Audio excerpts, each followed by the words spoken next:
I'm ready. Are We're all we ready. going green yet? We're gonna We're go going green green. now. We're But first, you probably should talking. start the recording. It's been recording. Test. I'm like, Test. I swear if it's not been recording this whole time. Is there an agenda? Welcome back, everyone, to the Track Packers podcast for episode 22 of I'm not season waving my flag 3. yet. Well, why you gotta wave the flag? You're gonna miss the Okay, great. now start over. John, look, my flag went limp.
Welcome back, everyone, to the Track Packers podcast for episode 22 of season 3. It is an all guys podcast this time around with the three of us, myself, Mason, along with Mr. Jessup Pelkey and John Breckel on another very nice weekend in August. Jessup, how are you doing this week?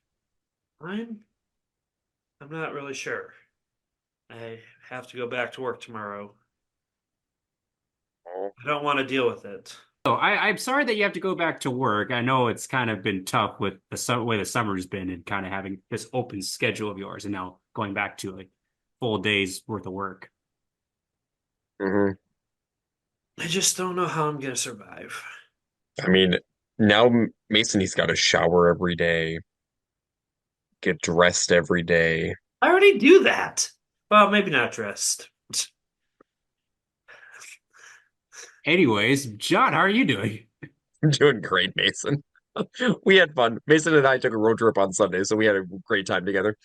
But besides that, it was a fun weekend overall, and it's almost done with the race season for the regular season, which I am sad about because I can't believe it's already to that point of the season. Um, but I am excited for September and October for the year-end specials. Yeah, usually around the beginning of August is when I get sick. And that didn't happen this time around, although it waited 2 weeks and I got sick the middle of last week. So it was kind of good timing on when I got under the weather. So by the time the weekend rolled around, felt much, much better. So hopefully we got that sickness for the Well, season out of that's the what way. you get when you only eat HelloFresh and Dairy Queen and Deke's This Pizza. is true. This is very true. And Random McDonald's. Don't forget about McDonald's. random aside, I tried to order Deke's Pizza on Saturday night and they're like, oh, the pickup time is we're stopping it at midnight. And I'm like, oh, and I What? was, yeah. You deliver that crap to my garage.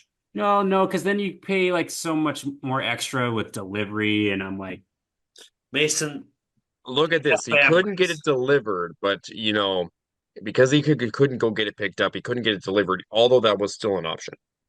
it was Wait, still an hold on. option, but I wanted to save money. You're talking about saving money, yet you travel halfway across the continent to watch a weekly show? Exactly.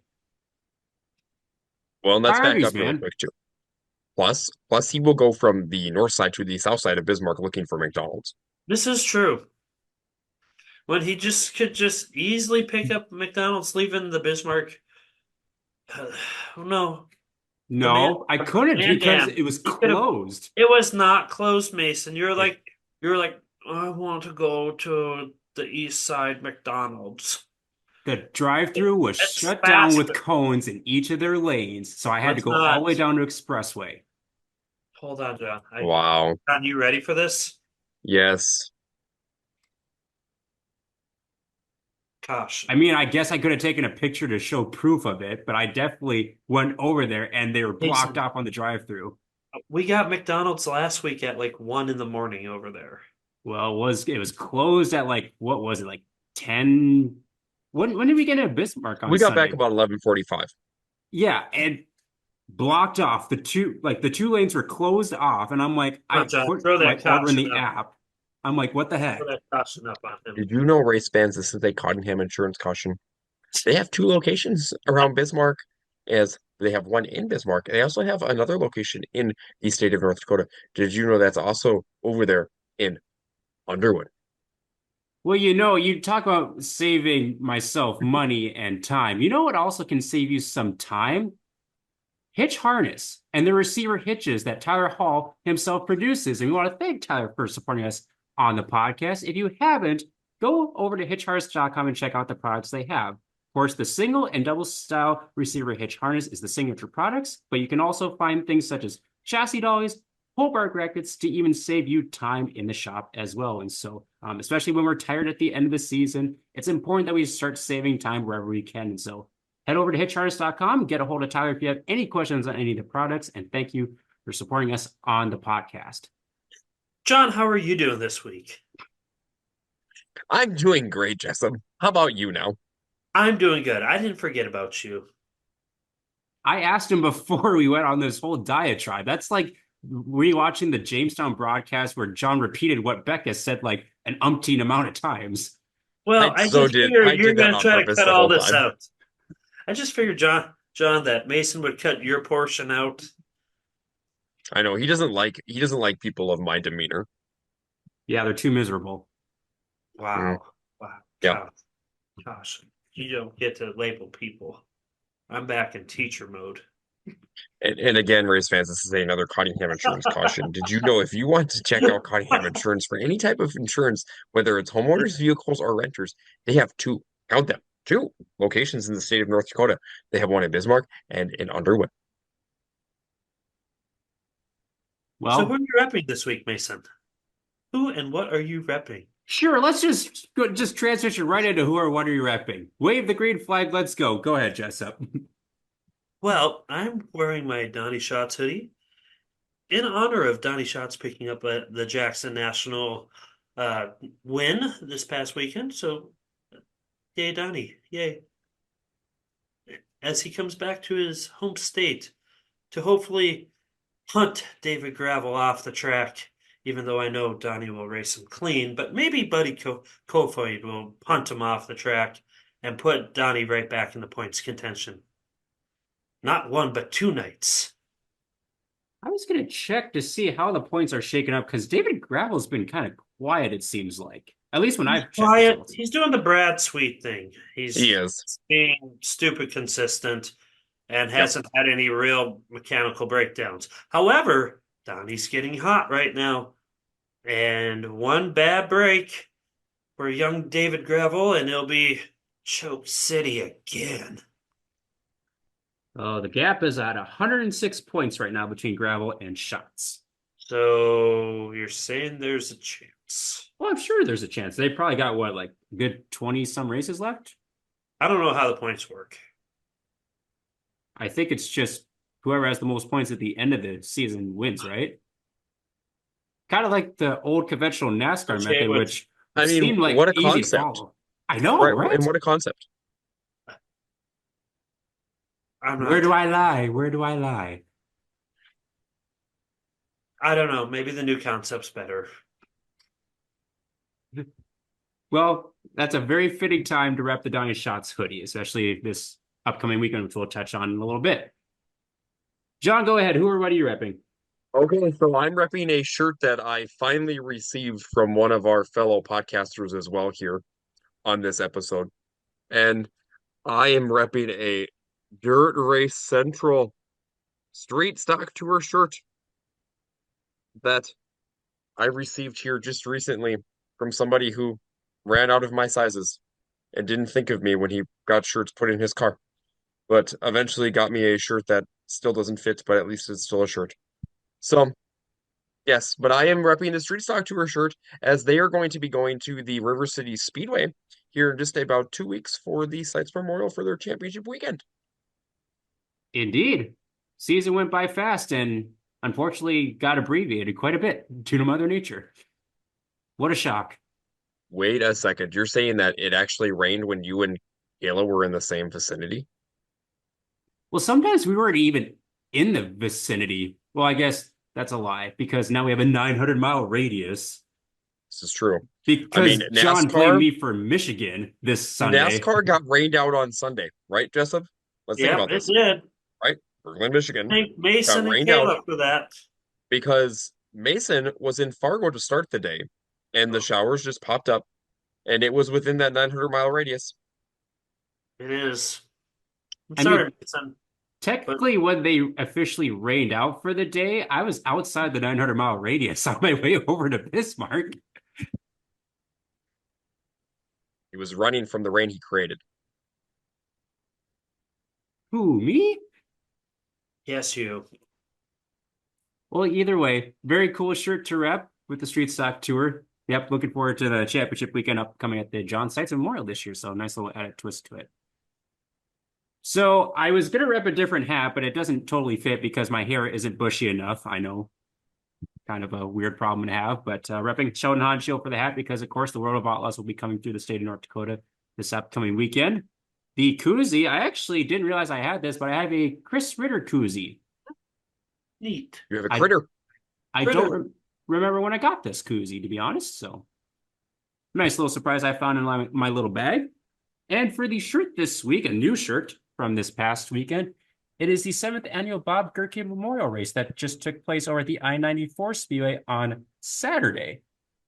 On the back is all the sponsors that threw in money to the purse for both the Midwest Modifieds and Modifieds, and we'll touch on the results here in just a little bit as I actually was attending that race. And of course, Bob Gerke was a well-known Minnesota modified racer out of central Minnesota, and they've been putting on this race every year since his passing, and I always get a really good turnout for both the modified classes, and so another really good job by the Gerke family to put it all together, and had a lot of contingency prizes as well. So really cool race to be is just a small part of this last weekend. Speaking of memorial races, had some really sad news this last week with the passing of Scott Bloomquist, another number 0 was sort of late model. Very, very unfortunate to hear that last week. And I was trying to think of, I don't know if I actually got to see him race. I was trying to look at some of the previous like Lucas or Outlaws races I was at, but I don't think I actually got to see him race. Did either of you two get to see him race? Yep, Yeah, I've seen him once. I've seen him a handful of times. Some at Cedar Lake, some in Florida. Saw him at Superior, and then there was one or two other places. Yeah, of course, like I've been seeing all sorts of stories from this Saw him last down week. at the Dirt in December. Mhm. Yep. That would be another big one. Yeah. And I was like seeing all these stories on how personable he was to the fans and how much time he spent with the fans going through the pits. That was really cool to see all those stories. And I'm just like, man, I really wish I would have met the guy, but I don't recall a time. He's something else. Yeah. So definitely a big loss to the dirt racing community and racing community as a whole. A very, very well-known figure across all racing disciplines, it seems like, from the stories and things I've read over the last week or so. So thoughts and prayers out to the Bloomquist family and all those close to Scott Bloomquist as they continue to navigate the days, weeks, and months ahead. We will now take a trip back in time with the Hot Sauce Hot Memory Rewind and give a shout out to good old Hot Sauce himself, Isaac Sandro, who is back behind the wheel of an IMCA Modified this weekend, although it was not the 12S. It is the 49 machine from Eric Laudenschlager, and he did very, very well on Sunday at the Nodak Speedway, and we'll touch on that just a little bit later. But if you're able to see him in the pits or see him race throughout the rest of the season, be sure to stop on down in the pits, tell him hi. Thank you so much, Isaac, for supporting us on the podcast, and looking forward to see what you got cooked up for the rest of the year and even next year into 2025. So, Jessup, you want to kick things off with your selections for the Hot Sauce Hot Memory Rewind? I will. I have 3. I think I'm going to get you guys on at least one of them. So, remember, rules are very simple. All you got to do is name the year, name the driver, and you will be a winner. Kicking it off with number 1. That would be Wayne Johnson. Well, very good, John. Yep, that's correct. 2008. John, would you like to Two- do your pick now, or do you want to wait? I will wait. Okay, John is 1 for 1.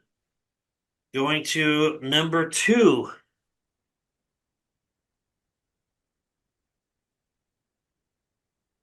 Gosh, I have two guesses. Do you have any guesses, John? Yes, I do. But you go first, Mason. Okay, my first guess is I don't know which store Bakken it is, but I want to guess it's a store Bakken. John? I'm also thinking it's Storbakken.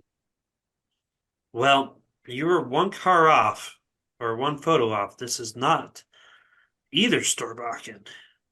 Oh, It is is it out John on Flory? that. It is John Flory. Oh, okay. That was my other guess. That was the tough one. Now we're gonna get potentially another tough one. Oh, I've seen this car before. That's Tommy W. I don't remember his last name. It's Wes. Wazaleski. Thank you. Now, is it senior or junior? That one is senior. This would be junior. I guessed on that. I had no idea. I just knew it Not was Tommy. I bad, was like, I not wasn't bad. exactly You sure. guys did pretty good there. Now, John, what year do you think? 2011. Close. It's 2012. Okay. Oh, close. According to the little photo holder.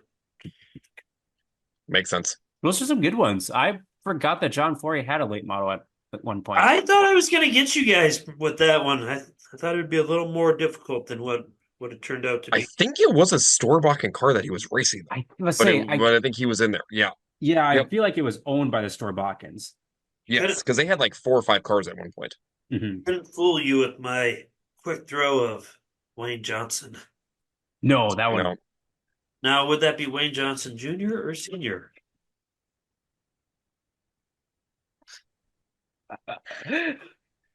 Wise What? guy.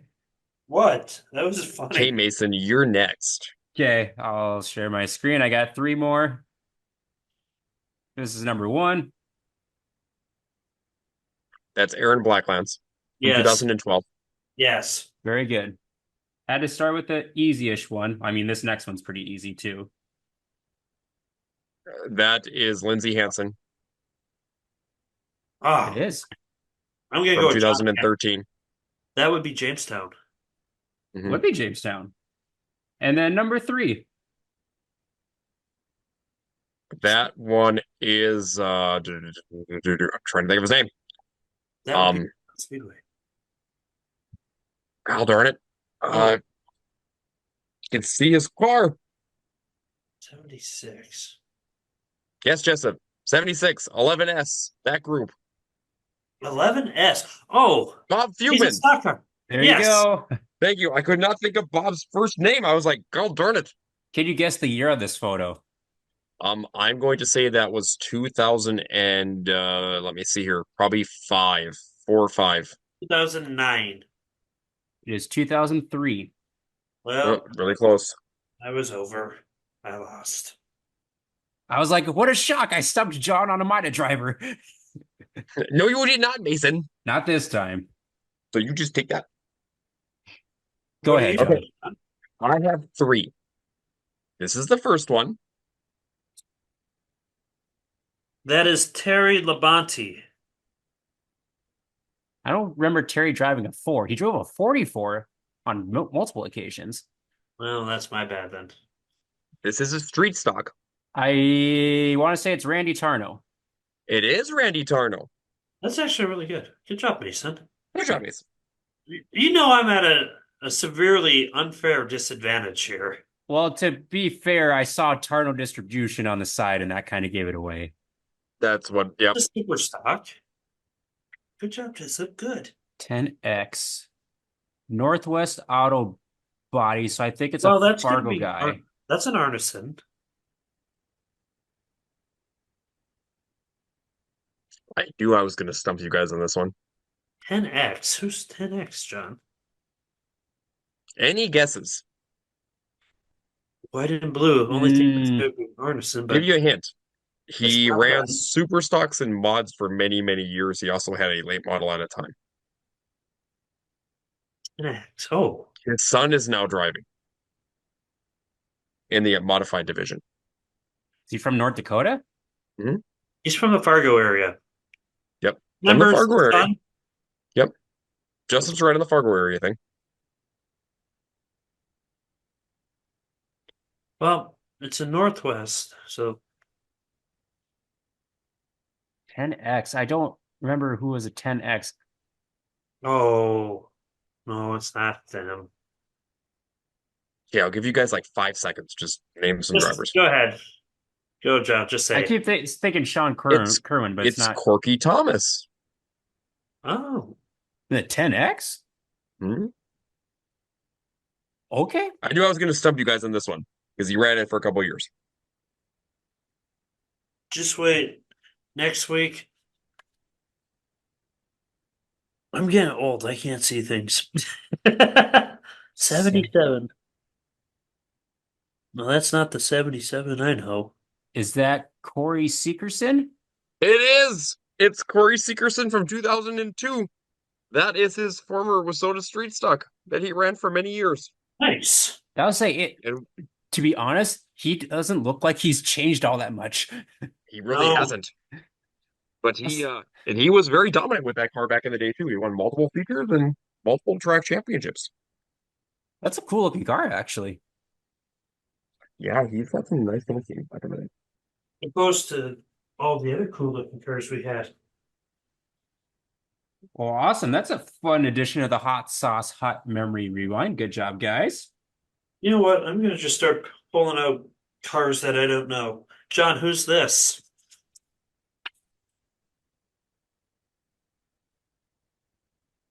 That's Aaron Olson, isn't 14A. it?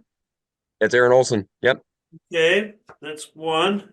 I don't know who that is. You don't know Aaron Olson? He runs a stock car nowadays. He I travels don't. down to Arizona in the winter. I don't get He's to run the watch Lod Tour. stuff in the winter. I'm too busy dealing with the little people. The terrace. You will never guess who this one is. Troy Nope. Shield. He never watches any racing in the winter. What a load of baloney. What racing do I watch? Where do I lie? And I usually fall asleep before the racing gets started. Well, that part is true. So then I don't lie because I'm honest. You're the ones that have to cover Winter Nationals recaps when we get to them because I don't have the subscription for it. Well, that sounds like a you problem, Mason. It is a me problem. He's not wrong there. You This need kind to, of sounded like a you problem. as in you need to figure out your winter video broadcasting rates. Right. Anyways, moving on to the track pack report. You guys can start off on Friday because Thursday was swept by Mother Nature. Well, let me kick it off with this, Mason. There were a lot of cars. There were a lot of cars. I saw that, and I saw that early on. I'm just like, oh gosh, you guys are going to have a lot of cars and a lot of travelers coming for that show because it was the makeup race for the night of, is it Night of Legends or Night of the Night Legends? of the Legends. Yep. Night of the Legends makeup. We're now at And we had night 51 legends. legends that came over to race with us. It's a lot of legends. Yep. We had a ton of legends in the field. It almost felt like a year-end special. So that had to have been interesting with the makeup races for legends, and then you have to try to whittle down to 24 for the regular Friday night feature. So that's a lot of like probably good quality drivers that are going to have to park it on the trailer before the end of the night. Yeah, because 24 drivers made the feature. So if you think about it, 27 went home. So yes. And then the qualifying feature, not the qualifying features, but the makeup features to start the night, um, were basically very interesting too, because we did have a little bit of carnage in a few of those. And So it kind of took out some other guys. Yep. Well, Jessup, what were your takeaways from Friday night? um, overall, really good racing. Not a not a horrible amount of carnage. Mm-mm. A lot more people would be. I think a lot of people made it survived the Drive to Survive, which is mostly like a low key race that it's actually about survival because every year there's a lot of carnage on those nights. Uh, Um, each each class had really good racing, I thought, from Sport Compacts all the way to the IMC mods. Really good car counts across the board. Stock cars really came and showed out. That was fun to see that. It was fun to see. 25 of them. Yep, there's fun to see Scotty get the win, ripping the high side, and then yeah, it was just a really good night of racing, I thought. What'd you think, John? No, I'd agree with Jessup on that too. It was a very good night of racing overall. As a whole for anything that came across from the track perspective, we had 122 cars in the pit, so we had a lot of cars there on Friday, and not just even so much with just the legends. Like Jessup said, 25 stock cars. We had over 20 mods. We had 16 hobby stocks. I think we had 10 or 11 sport compacts. But overall, here's who kind of took over the victories. So Zach Eubanks kept his win streak alive at Dakota Speedway. He picked up another feature victory over there, over the likes of Benjamin Burke and Alex Thompson. And he's up to basically being 1 point now behind Alex going into this weekend for season championship night. So that battle is going to be a lot of fun to watch over at the Dakota Speedway on this upcoming Friday. And then in your hobby stock division, it was definitely kind of a race of kind of survival a little bit in that race because there was a lot of dicing and slicing through the field up front, and then actually some a little bit bigger wrecks here or there within the feature. But it was the 4D of Josh Rourke who picked up his first win in a couple years over at the Dakota Speedway in a brand new car. So that was kind of nice to see too, because this is Josh's first year being in that car this season. So that was kind of cool to see in the Legends. So I'm not going to go through the makeup features directly. I'll go through the main event show. It was clean and green. We did not have a caution in your Legends feature, and it was Preston Martin who went on a tear and started 20th and picked up the win um, over a youngster, Ty Olson. Ty's really coming to his own, being 14 years of age, and got a second right on Preston's bumper in that feature event. So congratulations to Preston. I will go through the winners though for the makeup after I get done with here, just on who won that $1,000 with the Night of the Legends.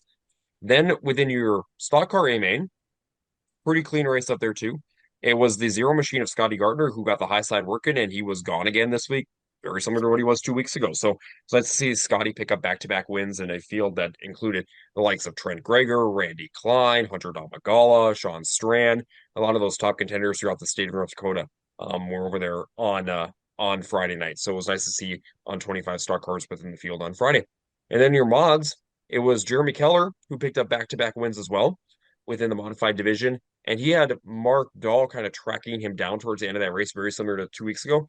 And then with only a couple laps to go, Dahl's engine exploded in turns 1 and 2, and he had a big cloud of smoke came out of the tail end of that car, and that kind of changed everything from the points complexion because not anybody really was out of the race at that point of time from Friday night.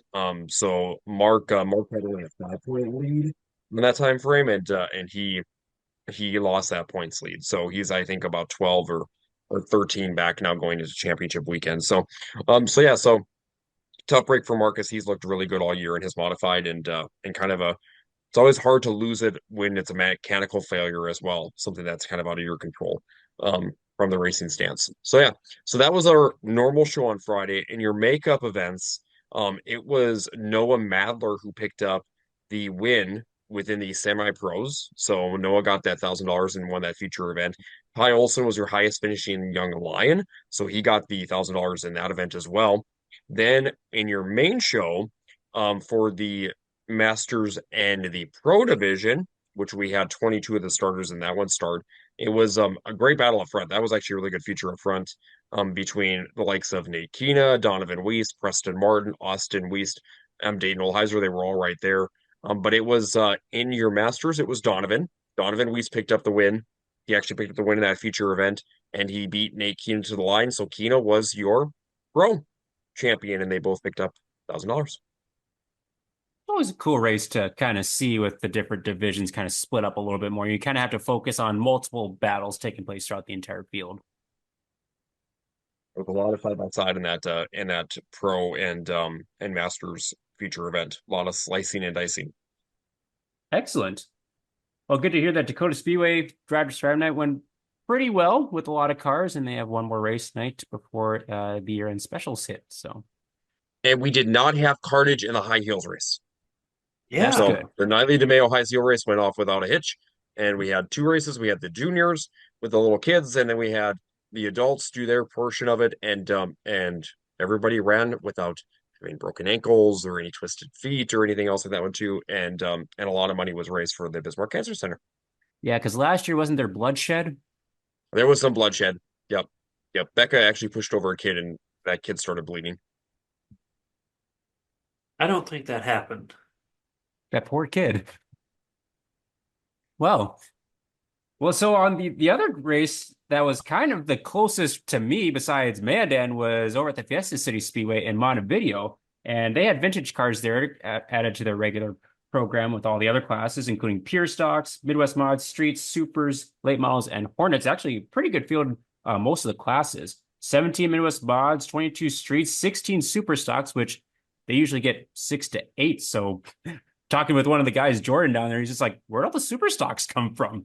So very good field. They only had 5 Hornets, but several of them were kind of at a weekend getaway for a wedding. And so that kind of took out several of them for a couple of days throughout the weekend. But overall, really good racing on hand at Fiesta. They actually had a little bit of weather throughout the day that was kind of like mixing in with their track prep, but track in itself was pretty dang good. So in the pure stocks, which kicked things off, it was the 16 at Colton Stewart crossing the finish line in first as he's had a dominant season. However, I guess in tech he got disqualified, and so the win went to the 2 of Carter Rice. So congrats to Carter Rice and the 2 machine for picking up the feature win in the pure stocks. The Midwest Modifieds were up next on the track, and first-time visitor to the track, Cole Boston in the 33C from Wyoming, Minnesota.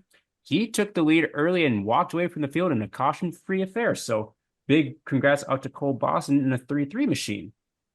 Street stocks, very stacked field of cars with both the Browers there, Justin Vogel, Ty Agan, Zach Flickinger, and Mike Jans, just to name a few. Very good race, a lot of side-by-side action, but it was Braden Brower that would hold off Ty Agan in a late race battle to claim another feature win on the season. The super stocks had a little bit of carnage, but thankfully everyone was okay. I know Jake Knapper took a hard hit, but thankfully he was okay and was walked away under his own power. It was Shane Spraski, though, making a late race pass on Andrew Hedke for the feature win. I don't know exactly what number feature win that was for Shane Spraski, but let's just say it's a lot now. Continues to be a lot for the 7A. In the late models, it was Matt Gilbertson holding the fort down in front of Shane Sabraski, and Matt Gilbertson has pretty much been on a hot streak down at the Fiesta City Speedways, so another win for the 23 machine. And in the Hornets, it was Adam Vanderstein taking the win to close out the night, and the vintage cars, I believe, they didn't have any results posted, and I forgot the gentleman's name that won the stock cars / modified version of it, but they had a pretty good race. Side by side throughout the entirety of it, and it almost came down to a photo finish. So very good night down at Fiesta City Speedway on Friday night. And like I said, Friday night had a lot of rainouts, and so very few places to get some racing action in on that day. So then moving on to Saturday, you two were over in Jamestown. Talk to us about Jamestown, Jessup.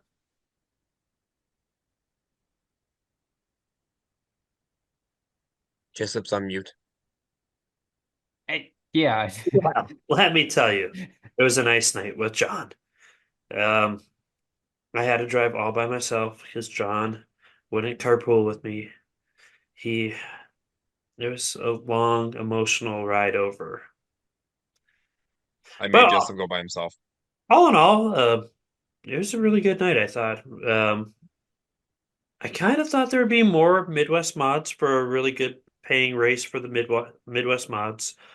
But the cars that they did get were really good drivers. I think John will attest to that. Racing in all the divisions were pretty good. The track was really good, I thought. Overall, pretty efficient show. but yeah, those are the first general takeaways that I have just popping off of my head. Um, Because you were in the flag stand again, right? yep, yep. So good to be back and be able to help where I can help, wherever that may be, outside of the ticket office.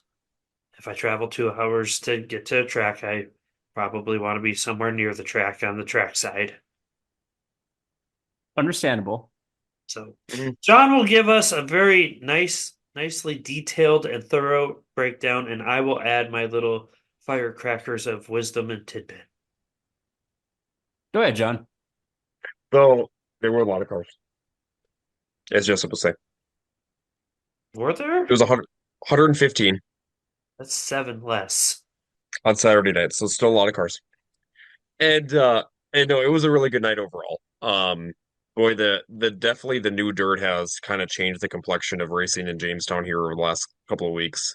Definitely more tack in the track, a little bit of character in the track as that gets worked out as well, and just a lot of really fast racing. The heats just kind of clicked by pretty fast on Saturday night too, with how it was and yeah, and after they did track prep, the track stayed super tacky and pretty much kind of the rest of the night kind of slicked off there towards the end, but it never got to the point to where it was one lamed up or anything else from that piece of it. Or and like I think Marcus Tomlinson said it best in his post, there was not a hint of rubber at all on that track, and I don't think there's been a hint of rubber in that track since they put on the new clay. So that's been kind of a nice change and a nice thing to see for the Jamestown side. Um, I'll go through results. So in your slingshots, it was Jackson Carroll that picked up the win there in the seven machine. A They had four very late, slingshots. a very late hard charge beneficiary of some carnage, as John would scream. Yes. Yep. The carnage that ended up happening.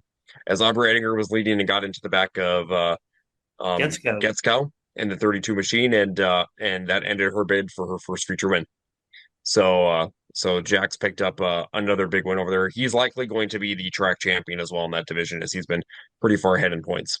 Hobby stock division, it was a battle up front between the four machine of Cade Getskow and the 18 machine of Joe Jacobson. And Joe looked really good on Saturday night and picked up that win. And that was a really fast feature event too, because there was a lot of side by side racing, but the track was pretty tacky during that feature event. So a lot of the hobby stock guys were basically almost probably overheating during that feature event, to be honest with you.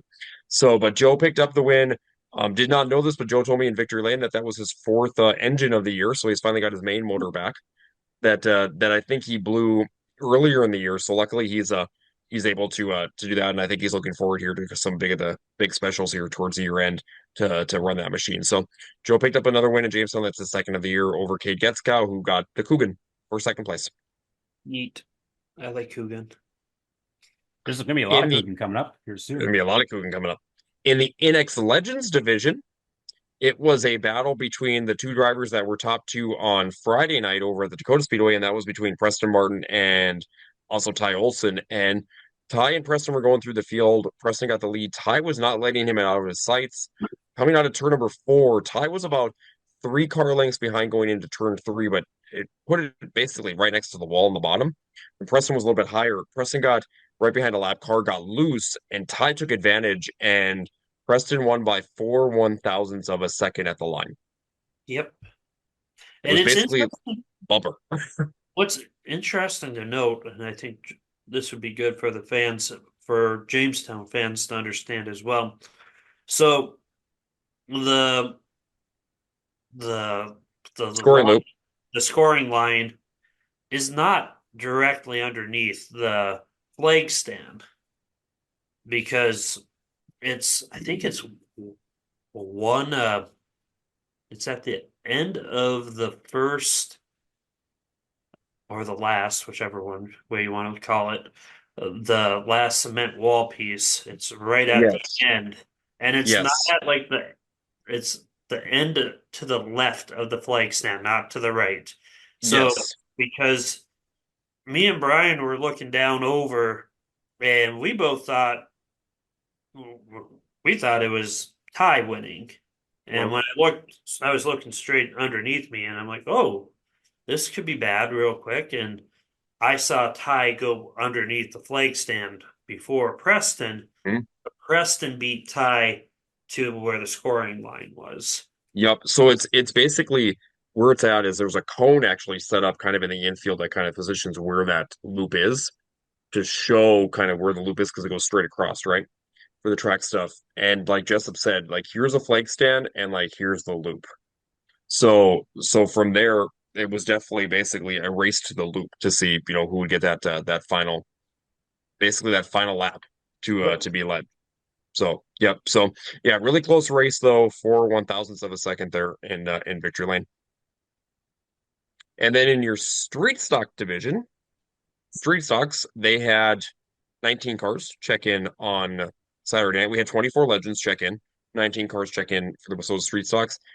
They had just a one caution in the middle of that street stock race, and it was Jaden Christ who was running Billy's car because Billy's at guard duty this week. That ended up picking up the win as he passed Jody Michelson with about 5 laps into that race, somewhere in that range. And Jaden kind of drove away. He was about a second and a half ahead of the field, but then the battle was between Jody Michelson and Dustin Erickson, who were tied going into the night for the points.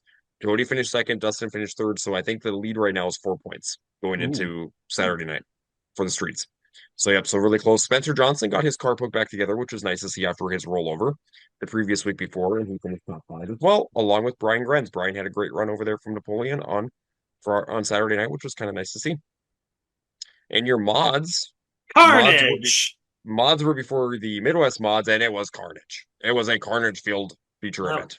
John, what type of carnage would you say? Would it be more of a yell carnage where it's like carnage, or would you say more of your Batman-esque carnage where you go with carnage? It was more the Carnage. Oh, The just first couple were Carnage, but the last couple, I was like, "You've got to be kidding me! We have more Carnage." it So, was a lot so of yeah, there was a carnage. lot of cautions. We started with 19 mods and we finished with 9. Oh, oof. So yeah, so there was a lot of cautions and just you We know, rolled one. yes, we rolled Andrew Michael on the front straightaway after Scott Gartner, Derek Hansen, and Andy Cap got together. Andy kind of came to a stop almost on the front straightaway, and Andrew had nowhere to go, plowed right into him and rolled it. So luckily, I think just based on what you had seen because it happened right underneath the grandstand, or right underneath the flag stand from your guys' side, from right there, he rolled I think once if I wasn't mistaken. It looked about once from what I saw. I was still in my role, making sure one and two were pretty much covered, and I kind of caught the beginning of it happening as like a commotion out of my left eye. I'm like, what's this? And as I start turning, I see Andrew start rolling by me. I'm like, oh gosh, this is Yep. how it ends. Becca's gonna be mad. Yep. So they turned his car back over, and the car itself didn't look terrible, by any means. I mean, it wasn't great, but it wasn't terrible by any means either. I was gonna say it So does not look ideal. no, it wasn't ideal by any means. So hopefully, he can get that car put back together maybe for the year-end specials upcoming here in the next couple of weeks. Hopefully Andrew can get that as we did the rollover fund up front too. But no, in overall though, it was kind of a battle up front, basically kind of between about 5 drivers overall. You had the likes up front of Marcus Tomlinson, Yep. Eric Edwards. Yep. You had Jordan Sowers. Jordan Sowers, and then you had the likes of Colin Hibden, who was working his way through the field, as well as Derek Hansen. So Derek started pretty deep in the field from the South Dakota area, and he got up to second at one point. But it was Colin and Eric Edwards who were kind of the two drivers working their way through the field. Eric worked his way through the field very early and was running the high side of the speedway, and Colin was using more of the bottom part of the speedway to make his moves towards the front. Colin did a slider on Eric after a restart, um, with about I think it was about 8 to go, 8 to 10 to go somewhere there, and she got the lead. And then the battle was on for second between Eric and Jordan and Derek Hansen. Derek got into second, and Jordan passed him on the final lap for that runner-up spot to get the Coogan. So congratulations to those guys. Tough break for Marcus Tomlinson. He got a flat tire in the middle of that as Marcus was running top five pretty much that whole race before that flat tire. So with only a few laps left. But besides that, Colin ended up picking his first win in Jamestown since I believe it was the Gumke race back at the beginning of June. Been quite a while. So yeah, so Colin picked up a win and brand new wrap on that car, ready for Super Nationals as well. And then the final event of the night was your Minnesota Midwest Modifieds for their memorial race for the Carpenter Memorial. They had raised over $13,000, over 60 some sponsors that come on board for that, so that was kind of cool to see. And it was a pretty clean race overall. They had one caution during that feature event for the Midwest Modifieds. They ran 25 laps, and it was Brennan Waite who started on the pole. He redrew the one down in Victory Lane during intermission. Started on the pole, and Brennan won back to back. Brennan was gone. He was like 4 seconds ahead of the field for majority of that race. But there was a great battle for second between Aaron Beyer and Jaron Winstead. And then you had Zach Ranke involved in there, and Ryan Ost was right in the mix. And it was a definitely a hard fought battle for second because they were slicing and dicing through lap traffic, kind of like the late model race the week before, Mason. When we were watching that, the Midwest Mods were doing the same thing, slicing and dicing through lap traffic, and it was Beyer had been in second, the runner up spot for majority of that race, and it was actually Zach Ranke who passed him coming out of turn four, where the runner up spot, and Beyer kept his foot in it to the line and smacked the wall, Mm. and Yeah, and he broke the rear end when he smacked the yeah. wall. So yeah, but he got third. So Aaron got third across the line, and then it was Jaron Winstead in fourth, and it just a really good race in your Midwest Modifieds for the Carpenter Memorial as they were top, bottom, in the middle. They were kind of all over the track for that race, so that was kind of cool to see. But yeah, congratulations to Brandon White as he picked up the win, and that was our night in Jamestown. We got done about 10:45 and got to visit a little bit afterwards with some of the track people, so that was kind of nice. Jessup and I got to walk the track, take a couple of pictures, and it was just a it was kind of nice to get done a little bit early and be able to visit afterwards. Yes, I would agree. Yeah, sounds like a great night. I was very indecisive on Saturday. I was pretty much made my decision that I was going to go to Jamestown originally. However, I got a message asking if I was going to be able to come over to I-94 for for basically the rescheduled Bob Gerke Memorial Race that was going to take place on Friday, but they just pushed it back to Saturday with the rain out. So I went over to I-94 for the first time since mid-June for their race, and they also had a lot of cars. They had 117 cars there, so couple more than Jamestown, but still really good turnout over at I-94. They, of course, had the main ticket of the mods and Midwest Mods racing for an elevated payout, and I think they had a little bit of elevated payout in the other classes as well. But Street Stocks, Midwest Mods, Mods, Hornets, and Gen X late models were on the ticket, and Street Stocks kicked off the action with 26 of them on hand. Of course, they have a really solid field of street stocks over there. Eric Riley and Ty Egan have kind of been the ones kind of trading off the wins. You had Justin Vogel there as well as Jeff Ekdahl. And so definitely a lot of heavy hitters in that field. And originally, Kyle Dykoff also in the mix too, but he had some trouble. He started up front, but then fell back right away and pulled off. So not sure what was going on with the 11, but then it was between Vogel and Riley kind of trying to lead early. Since they were the first track cards out, the track was changing quite a bit and the bottom group started to come in. And Ty Egan, who was kind of rolling the bottom, got to make the pass on Eric Riley with just a few laps to go. And he got the feature win to kick off feature racing action in the Minnesota Street Stocks. The Midwest Modifieds were racing for $1,026, so another pretty good payout for the class. And so that kind of probably took away some of the drivers that probably would have been over in Jamestown, as well as they had 37 Midwest Modifieds there. So a very, very stout field. And we had drivers from South Dakota, Wisconsin, Minnesota, and North Dakota. So a very, very good representation. Originally it was Sean Kelly and Onyx Johnson on the front row. So a couple of names that we probably don't normally see at the front of the field right away to kick things off. And Sean Kelly led a bulk of the early part of that race. Nate Reinke kind of went around him a few laps later to kind of take control of the race, but it was Mike Nichols who was making that high side work as the race progressed further and further. And he was closing in on Nate Reinke with just a couple laps left, but just ran out of time on the high side as Nate got to pick up the feature win. Mike Nichols, who had started 12th, moved up to second, and Will Moulter from Elk Mountain, Wisconsin, was your third place finisher. And they did extra money for the hard chargers in the Midwest Modifieds and Modifieds. And Haley Dykoff, who started 19th and ended up 4th, was your hard charger in the Midwest Modifieds. So definitely a lot of passing in that feature. The Gen X late models were next up, and that was an action-packed feature. They had a little bit of carnage in that race, but also a really good race up front. was a battle between Joseph Thomas and a driver came out of a little bit of retirement, Scott Danziason.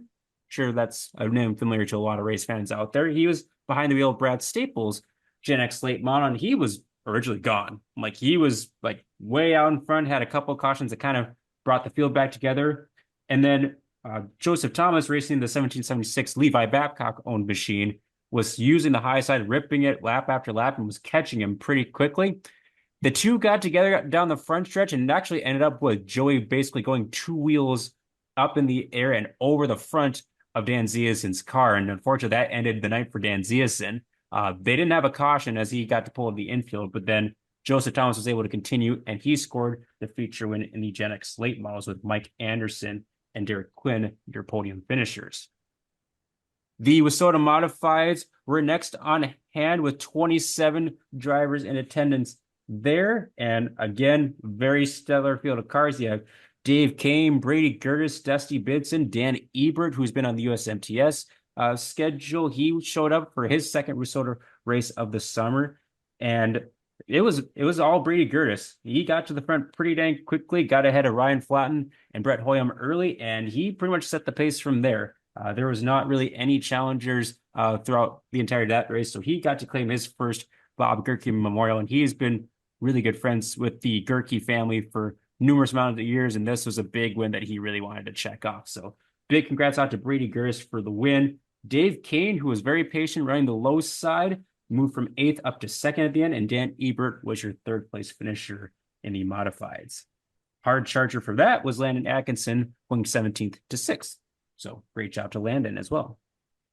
And the WISSOTA Hornets finished out the night, and similar to the modifieds at Jamestown, there was carnage and more carnage.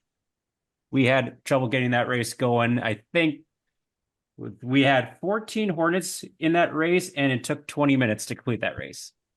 So, and with the red flag and the rollover. So it was definitely a long race to end the night. Thankfully, it was a photo finish to finish things off between Jeff Roner, who had started 13th and was making his way to the front slowly but surely with national title contender Justin Chalitsky. Actually, both of them are up top of the national points. And Justin Chalitsky edged out Jeff Roner by just a half a bumper to get the feature win. And so nice end to the night for Justin Chalitsky in the number 14 machine as he continues his quest for a national title. And that was your action over at the I-94 EMR Speedway on Saturday. So then on Sunday, few races taking place, but John and I were the ones taking in action up at the Nodak Speedway for the inaugural Monty Lundy Memorial. And for those that don't know who Monty Lundy is, he was a well-known racer up in the Minot area. I believe he was from more north of Minot, or Surrey, the Surrey area, actually. Raced the number 14 modified for several years, and he had just recently passed. And so they raised a lot of money for the IMCA modifieds, as it was $3,014 to win, $2,014 for second, and $1,014 for third. So, John, what were your takeaways from the Nodak Speedway? Track was in really good condition. They had it really good for the whole entire night, so that was kind of cool to see from a racing perspective. And really healthy field of IMCA modified drivers from definitely the quality perspective. We had a lot of big names there within the IMCA modifieds.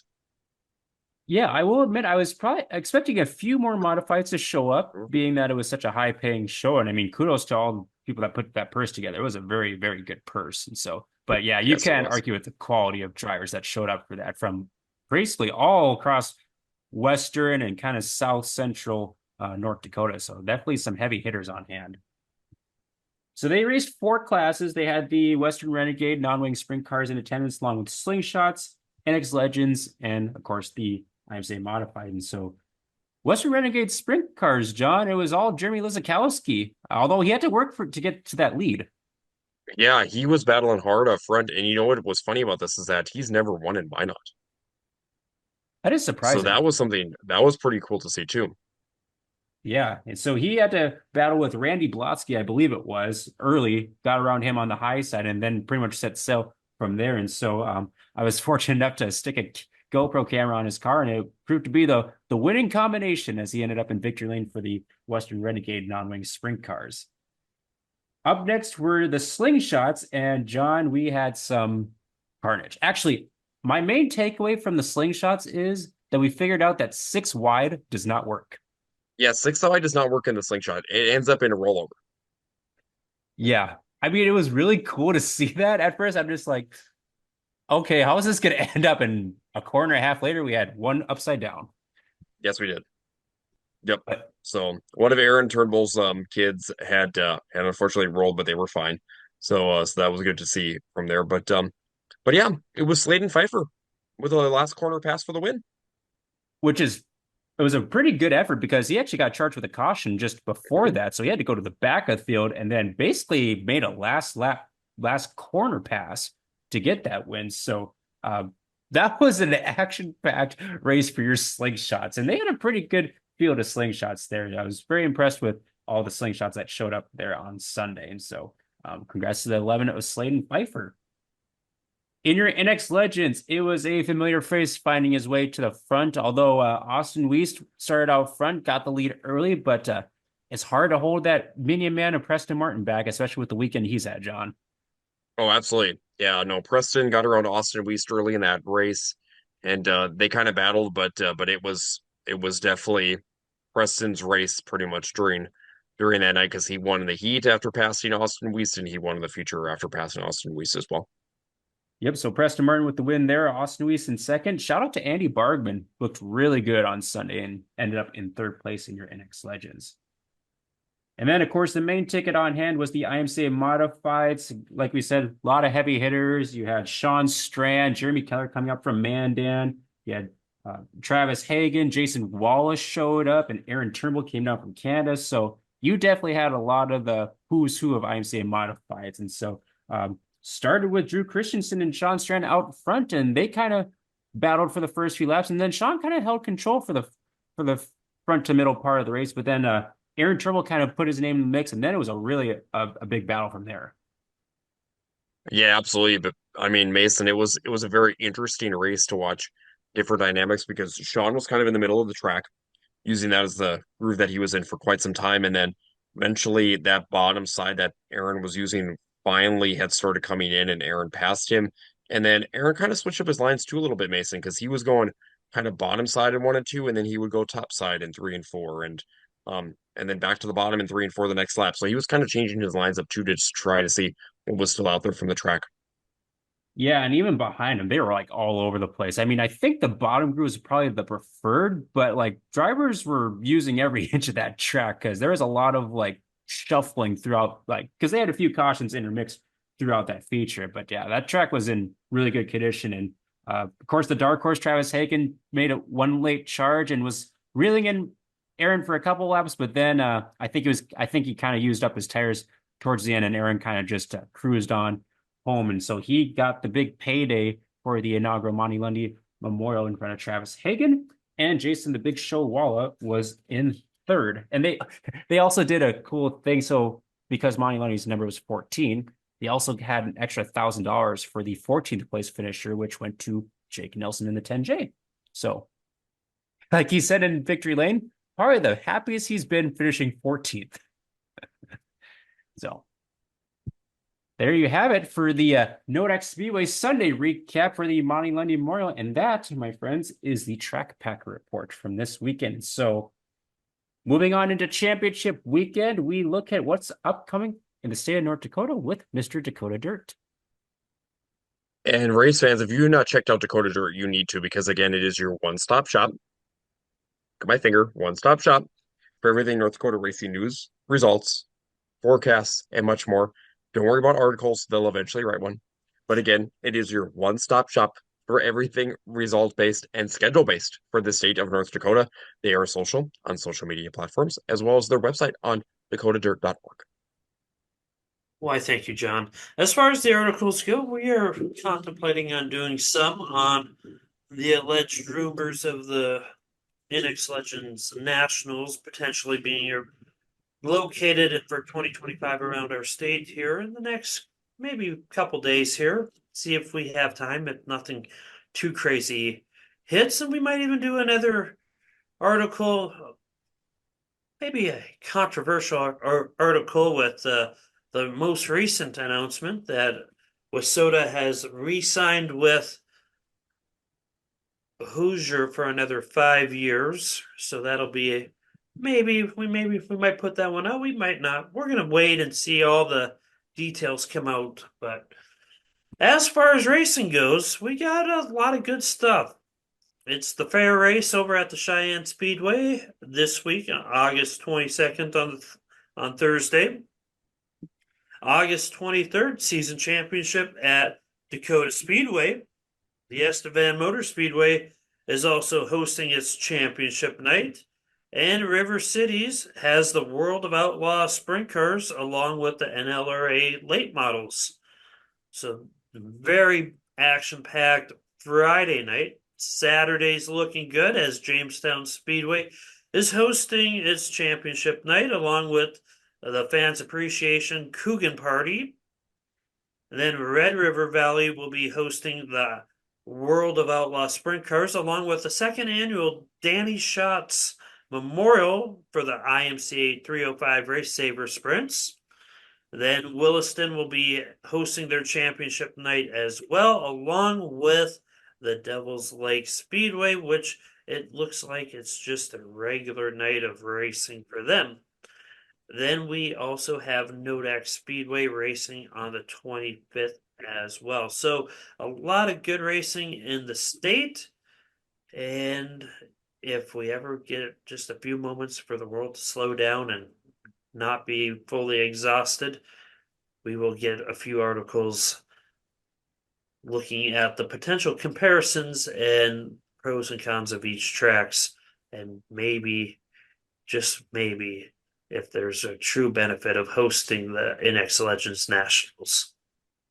So I will add one thing to Nodak's program on the 25th. It looks like the Sport Compacts have an elevated payout, so I believe it's the same as the Sport Mods typically raise. That is correct. Yep. Is that That is. I saw that today. What is it called? I'm drawing a blank right now. But It's not their big Sport Compact special that they're going to have over Motor Magic. Motor Magic. But they increased the payout for the Sport Compact drivers this week. Nice. Yep, and this is the part of their season where they're kind of doing some more special races, elevated payouts for some of the classes throughout the end of the summer until they get to their Motor Magic coming up the following weekend over Labor Day. So yeah, pretty much point season finales for the most part in the state of North Dakota. Kind of similar outside the state of North Dakota as we have a lot of racing action taking place starting on Thursday. The first of 3 nights for the Dead Horse Creek Speedway. I believe it's the Watermelon Cup, I think is what it's called. Actually, the 22nd is a practice that was canceled, so the 23rd is when they start. That is my mistake. 23rd is the first night for the Dead Horse Creek Speedway, but running on the 22nd is KRA Speedway and Victory Lane Speedway, with KRA Speedway being their free grandstand admission and rescheduled Meet the Drivers because that got rained out the previous week. On the 23rd, it is the first of 2 nights for the Brown County Speedway for their points championship finale. Fiesta City Speedway is having their season finale as well on the 23rd, and I-94 Speedway will be back in action on Friday. 24th, of course, we got Brown County once again, Dead Horse Creek Speedway. The Madison Speedway is in action along with North Central Speedway, Ogilvy Raceway with their points championship, and Viking Speedway as well. Mason, yes, it is the King of the Corn at Dead Horse Creek Speedway. Thank you. Yep, you can throw a caution on me for that. It's okay. All right, so that was It's the 24th. late. It is We'll late. just dock you 1 position. Cool. I'm still top 3. The 25th, we have Bemidji Speedway, as well as the Buffalo River Speedway, Casino Speedway, Granite City Motor Park, and Redwood Speedway. So this is kind of the last main weekend before Labor Day specials and invitational season starts up. And so there's going to be a lot of racing to take in, whether you're a driver or a race fan. So be sure to go out and support your racetracks in some way, shape, or form, because there's no shortage to be had. So as we display the white flag and get to our wins of the week, we'll give a shout out to the B1 IMCA stock car driver Brody Carlsrud, who did a little traveling this weekend as he went over to the Dakota Speedway on Friday because his home track rained out, unfortunately. So nice to see that he got some racing in on the weekend, and he's been uploading some podcast episodes with The Real Deal with B1. So be sure to check out his podcast and be sure to stay up to date by following him on Facebook and his racing page, Brody Carlsrud, B1 Racing. So thank you, Brody, for supporting us on the podcast. So wins of the week. Do either of you want to go first with wins of the week? Jessup, do you have any in mind? I have three. Go ahead. I will start with Sladen Pfeiffer picking up a nail biter of a win over, I believe was it Brogan? It was actually, well, Brogan was in the mix, but it Morgan was was in Cash, there, yep. Cash Aho. Yeah, yep. So basically a side-by-side finish coming out of corner four, so that was pretty cool. The second one I would say on the national scene is Donnie Schatz. It's not a surprise that I'm a fan of his. So for him to pick up a big win for the season is nice to see. He's picking up momentum right at the right time. Hopefully he seals the deal with a few more wins here and a little misfortune for Mr. Gravel, but that's just my biasness on that.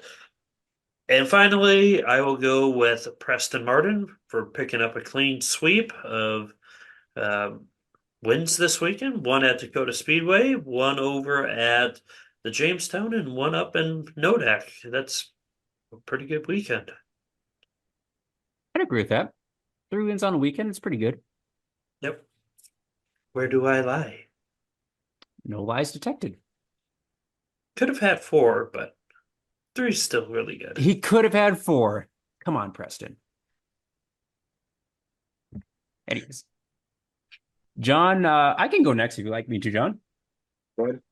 Okay, so I got 3 quick ones here. The first 2 are first career class wins. So first one goes out to Alex Grinauger in the 44X with Soda Street Stock as he won down at the Madison Speedway for his first street stock win. So he had transitioned from the pure stocks this last season, and so racing full-time in the street stock division this year and picking up your first win. Congrats out to you, Alex Grinauger. Also picking up his first career feature win on Sunday at the Buffalo River Speedway was the 10T of Derek Turner, and he's been looking pretty dang good over the last couple of weeks. Of course, he's been on the street stock tour for the majority of the season and picked up a couple of top 5 finishes the previous week and capping it off this last weekend with the win over at Buffalo Rivers. So very good job to you, Derek Turner. Hopefully the first of many to come. And then my third win goes out to number 28, Tommy Nichols. Now, Tommy had a little bit of health issues a few weeks back with myocarditis, I believe it's what it's called. And he's won back-to-back nights down at the Casino Speedway. So it definitely hasn't slowed him down a whole heck of a lot. And even over at I-94, he looked pretty dang good until some early race misfortune and battled back through the field for a solid finish. And so kudos to you, Tommy Nichols, for fighting through that little health scare, and hope to see you keep ending up in victory lane. So those are my 3 wins of the week. Go ahead, John. Okay, so I got 3. So I have to give a win of the week and shout out to Aaron Turnbull. We mentioned him earlier already for the big win during the Monte Lundy Memorial Race. He picked up $3,000+ for that win. So congratulations to Aaron, a really good win up there in his IMC modified. Held off the dark horse Travis Hagen, which was kind of fun to see a little bit of battle between those two drivers once again. The second win, I have to give it out to Brendan Wade. He's been on a hot streak lately, and he went back to back in the Carp. He won over $2,037 again this weekend over at the Jamestown Speedway. And he's your defending WISSOTA 100 champion in the WISSOTA Midwest Modifieds, which is going to be happening here in less than a month. So kind of excited to see what Brendan is able to do over there again in Fergus Falls. And then my third win of the week, this was kind of tough. I had a couple in mind, but I am actually going to throw it over to the Granite City Motor Park because Dylan Nelson, if you guys watched that super stock race, him and Dexton Cook had a great battle up front, and Dylan got around Dexton coming out of turn 4 to pick up the win. So congratulations to Dylan Nelson with a little bit of a bump and run in turn 4 to get that win. Now that was a quintessential bump and run, unlike what we saw the previous week over at a racetrack in Virginia. Yes, yes. Didn't even wreck the driver, just moved him out of the way. Well, I mean, technically, said driver in question did move a couple people out of the way.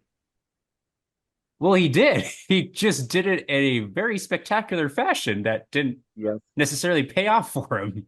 yes. Well, Unfortunately, this move that Dylan put on Sunday basically didn't really cause any extra damage to a facility or a race car, unlike another move that happened last week. Ironically, also with the name Dylan in their name.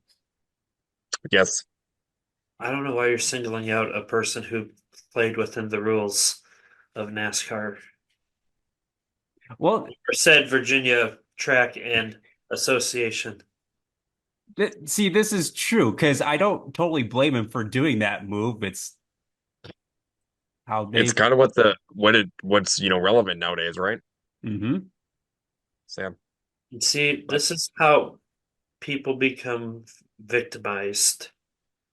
You play within the rules of society and the sanctioning bodies, and then you beat them at their own rules, and then they decide to play God and change things.